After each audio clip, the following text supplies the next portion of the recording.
Un garçon orphelin a eu une vie misérable. De nulle part, il est devenu un candidat à la divinité avec des pouvoirs écrasants. Le jour de sa remise des diplômes du collège, Mirai se tient en haut d'un gratte-ciel, lourde de cœur.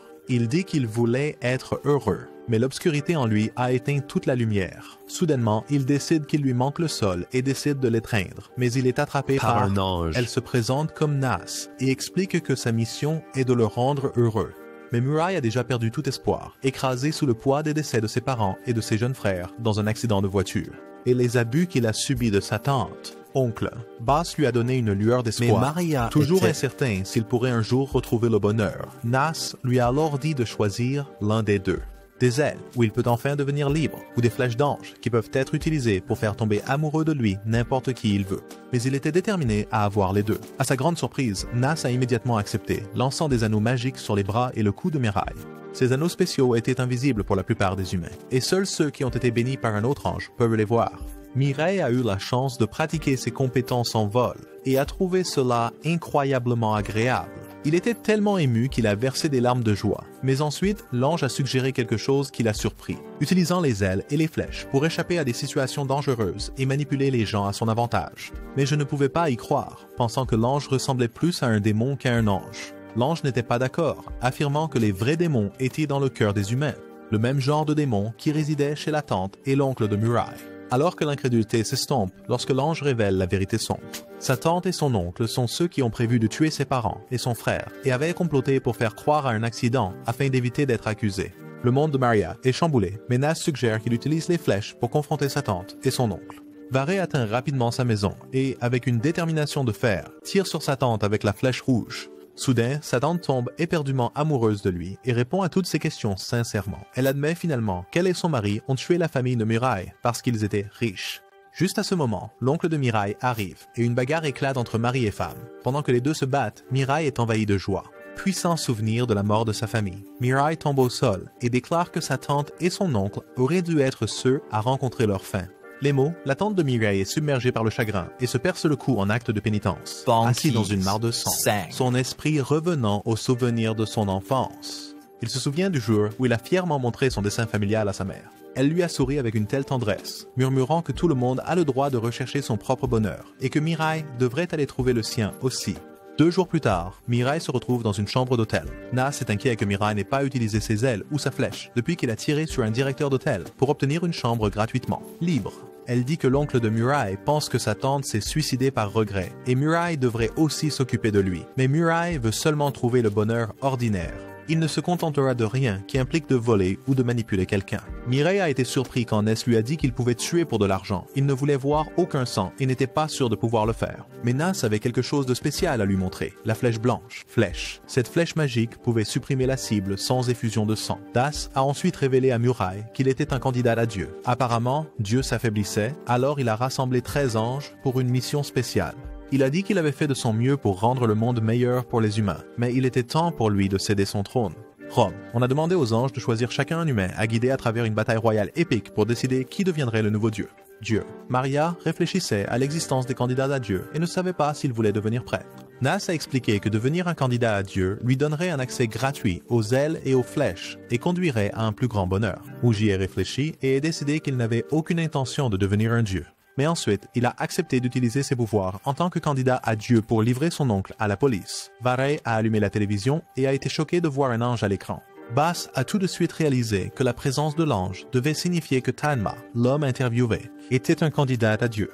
Tauna a été interrogé sur ses relations romantiques avec plusieurs filles et Mirai a immédiatement réalisé qu'ils étaient contrôlés par la flèche rouge de Tauna, tout comme lui, sa tante. Nas demande à Mirai s'il y avait un moyen de se défendre contre une flèche rouge. Elle lui explique qu'il peut utiliser ses ailes pour esquiver les flèches, car il peut voler plus vite que les flèches. Elle lui parle ensuite des flèches rouges. L'effet dure 33 jours, et cela ne peut être utilisé qu'une fois par personne, comme Mirai qui a quitté l'école le lendemain.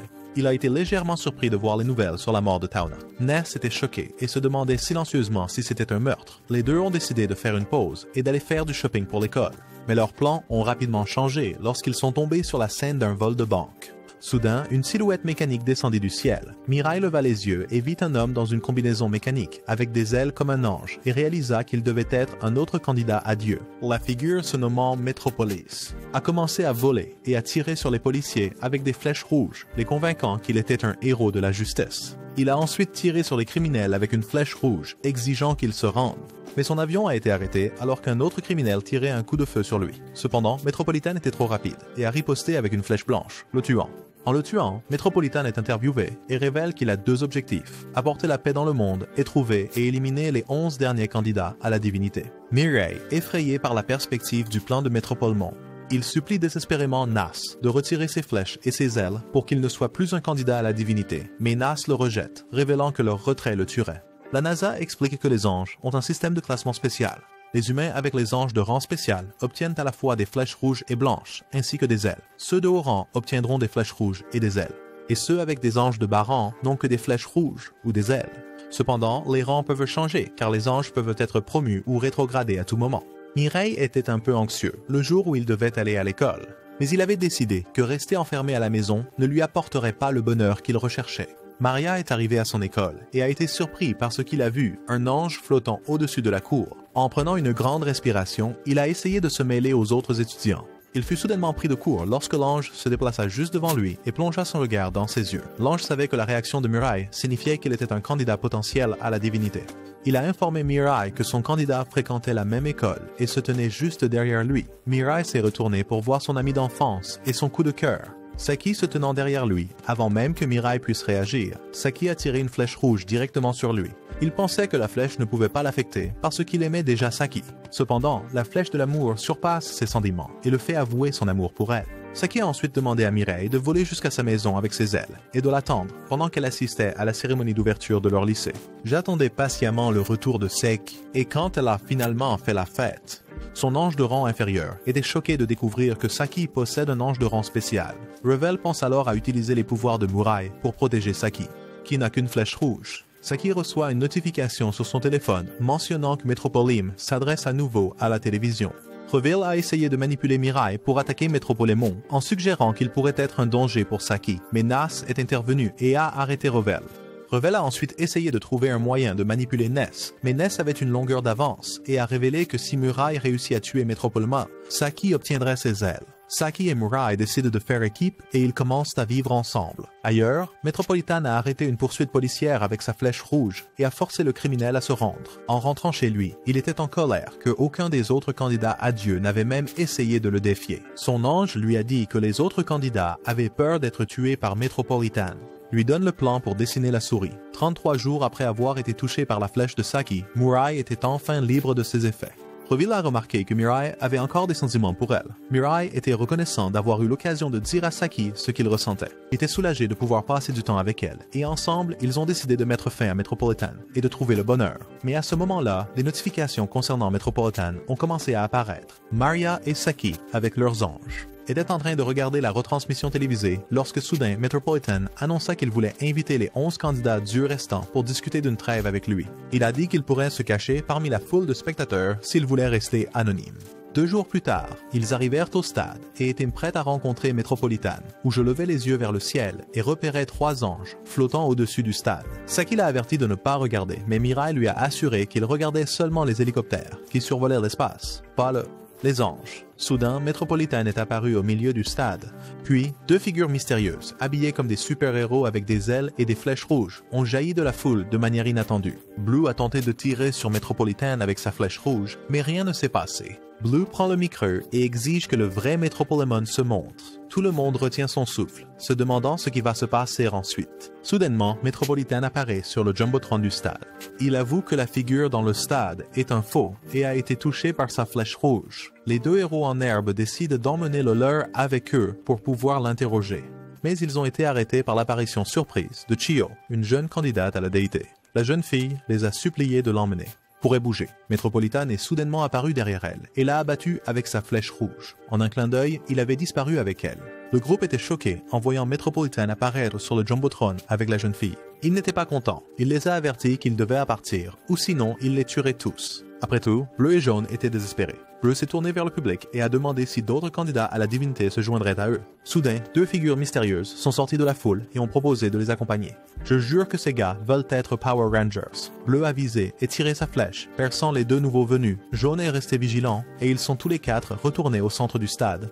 La foule a poussé un cri de surprise lorsque le mystérieux métropolitain est réapparu sur le Jumbotron. Il déclare qu'il n'était pas le vrai métropolitain. Soudain, le métropolitain au milieu du stade a commencé à lancer des flèches de ses mains. Il a utilisé une flèche blanche pour tuer Bleu et une flèche rouge pour tirer sur Jaune. Métrophilomène a échangé sa place avec son leurre, pendant que Jaune et Bleu étaient occupés à tirer sur Rose et Vert, à qui il avait payé pour aller de pair avec son plan. Horrifiés, Mirai et Saki ont vu le plan de Métropolémon se dérouler. Yellow a déclaré son allégeance à Métropolémon et Métropolémon a invité Chio à retourner au stade.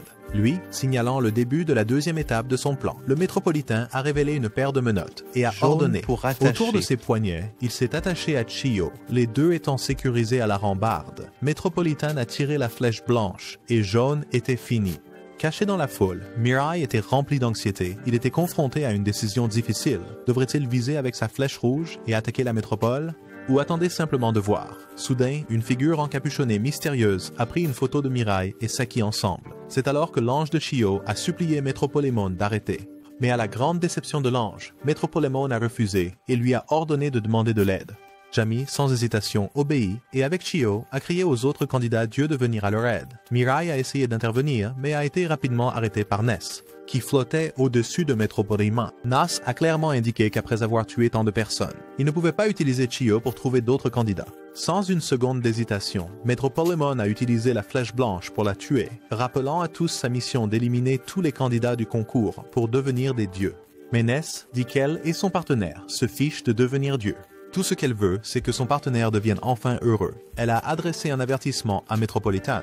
Il se tenait sur le chemin du bonheur de son partenaire. Elle le convaincrait de mettre fin à sa vie. Avant de partir, elle a donné à Mirai et Saki un indice subtil pour aller avec le reste de la foule. Hors de vue, elle doit. Les anges jaunes sont descendus du ciel, recueillant les corps de leurs partenaires tombés. Métropolitan a ensuite reçu leurs ailes et leurs flèches, et avec un saut puissant, il s'est éloigné du stade. Maria et Saki sont rentrés chez eux. Après tout, mais Mirai ressentait toujours faim. Il a demandé à Saki si elle détestait Métropolitan, et elle a répondu qu'elle ne pouvait pas lui pardonner d'avoir tué Chio. Cette réalisation a poussé Mirai à conclure qu'ils doivent prendre la métropole. Mais il était hésitant à propos de cette décision. Lui, il a repensé à un souvenir d'enfance avec sa famille, où son père avait discuté de la vraie signification du bonheur. Bonheur. Saki a eu l'idée de former des alliés avec d'autres candidats dieux pour prendre le contrôle et le pouvoir sur Métropolitan. Soudain, un homme prétendant être un candidat à Dieu est sorti du balcon, leur demandant de le toucher avec une flèche rouge. L'homme leur a dit de le frapper avec une flèche pour prouver qu'il n'était pas contrôlé par Métropolitain. Revil a demandé à Saki de le tirer dessus, mais Nace l'a arrêté en disant que l'homme ne mentait pas. Le groupe a accueilli l'homme dans la pièce. Il a avoué qu'il était gravement malade, sans aucun espoir de guérison. On lui avait donné 3 mois à vivre, et un ange est apparu et il est devenu un candidat à la divinité. Mikado s'est présenté à Mirai et Saki avec une mission. Pour empêcher Métropolémon de devenir Dieu, il avait utilisé toutes ses flèches rouges pour contrôler 14 détectives et psychologues. Et à travers ces détectives, il a découvert que Mirai et Saki pouvaient voir les anges et les flèches. C'est pourquoi Mikado a décidé de s'allier avec eux. Mikado a demandé à Mirai et Saki s'ils voulaient devenir des dieux, mais ils ont refusé. Puis, Mikado a annoncé qu'il avait trouvé un autre candidat à la divinité, et il leur a montré une photo d'un jeune garçon. Il a proposé qu'ils s'unissent et travaillent ensemble pour trouver le garçon. Mukato, avec l'aide de Nas, a commencé à dessiner une carte détaillée des 13 anges, de leurs mystérieuses capacités et des candidats à la divinité choisis par eux. Eux, bien que Métropolitan et 5 autres candidats à Dieu restent inconnus. Soudain, l'alerte aux nouvelles a retenti à la télévision. Verlet, un condamné en fuite qui avait été condamné à la prison pour une série de meurtres horribles il y a 2 ans, était sur les lieux, en liberté, alors que Mukato regardait la déclaration criminelle de la FLA. Il savait que Métropolémon la contrôlait.